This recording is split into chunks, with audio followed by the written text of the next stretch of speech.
आज के geography class में ज्योग्राफी के महत्वपूर्ण बिंदुओं को देख लेते हैं, जिसमें वायु ताप प्रमुखता से है।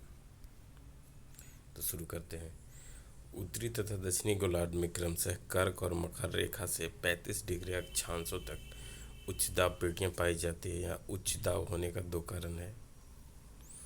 विषुवत-रेखीय कटिबंध से गर्म होकर उठने वाली वायु ठंडी और भारी होकर कर्क तथा मकर रेखाओं से 35 डिग्री अक्षांशों के बीच नीचे उतरती है और उच्च वायु दाब उत्पन्न करती है।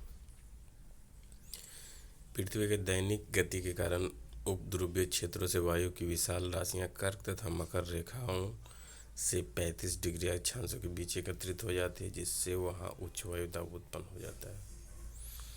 अक्षांश को देख लेते हैं। विषुवत रेखा से 30 से 35 डिग्री अक्षांशों के मध्य दोनों गोलार्धों में उच्च वायुदाब पेटियां उपस्थित होती है। इस उच्च वायुदाब वाली पेटी को अक्षांश कहते हैं।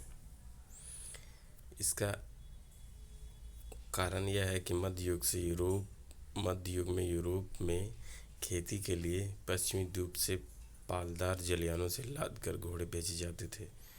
प्रायः इन जलयानों को इन अक्षांशों के बीच वायु शांत रहने के कारण आगे बढ़ने में कठिनाई होती थी। यह जलयानों को भार कम करने के लिए कुछ घोड़े समुद्र में फेंक दिए जाते थे। उपध्रुवीय निम्न वायुदाब को देख लेते हैं। 45 डिग्री उत्तरी तथा दक्षिणी अक्षांशों से क्रमशः आर्कटिक वृत्तों के बीच निम्न वायुदाब पेटियां पाई जाती है।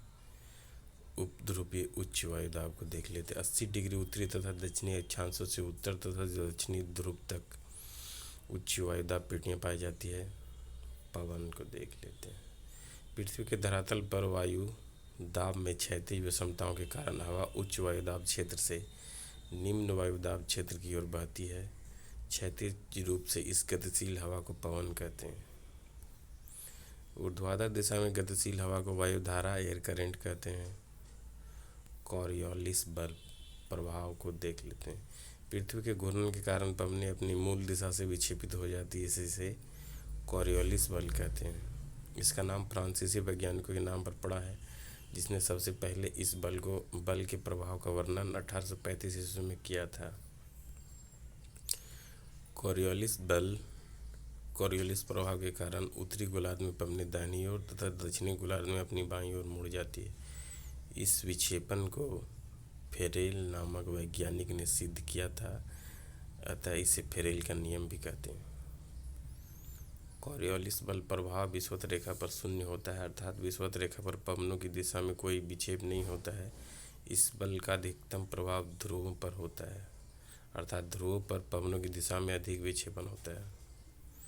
पवन के प्रकार: प्रचलित पवन, मौसमी पवन और स्थानीय पवन। प्रचलित पवन को देख लेते हैं। पृथ्वी के विस्तृत क्षेत्र पर एक ही दिशा में वर्ष भर चलने वाली पवन को प्रचलित पवन या स्थानीय पवन कहते हैं, अस्थायी पवन कहते हैं। उदाहरण के तौर पर पछुआ पवन, व्यापारिक पवन और ध्रुवीय पवन। पछुआ पवन, इसे देख लेते हैं। पछुआ पवन दोनों गोलार्धों में उपोष्ण उच्च वायुदाब कटिबंधों से उपध्रुवीय निम्न वायुदाब कटिबंधों की ओर चलने वाली अस्थायी हवा को इनकी पश्चिमी दिशा के कारण पछुआ पवन कहा जाता है।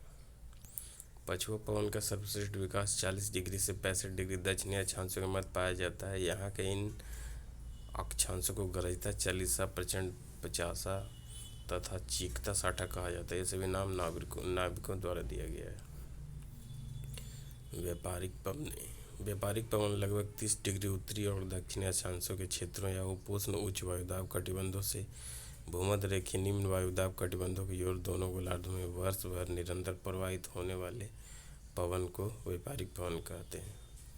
ध्रुवीय पवन: ध्रुवीय उच्च वायुदाब की पेटियों से उपध्रुवीय निम्न वायुदाब की पेटियों की ओर प्रवाहित पवन को ध्रुवीय पवन के नाम से जाना जाता है। उत्तरी गोलार्ध में इसकी दिशा उत्तर पूर्व से दक्षिण पश्चिम की ओर तथा दक्षिणी गोलार्ध में दक्षिण पूर्व से उत्तर पश्चिम की ओर होती है।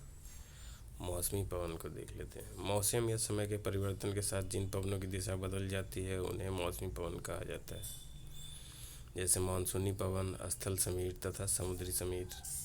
प्रमुख गर्म स्थानीय पवन को देख लेते हैं। चिनूक: यह संयुक्त राज्य अमेरिका और कनाडा में रॉकी पर्वत श्रेणियों के पूर्वी ढाल के साथ चलने वाला गर्म या शुष्क पवन है।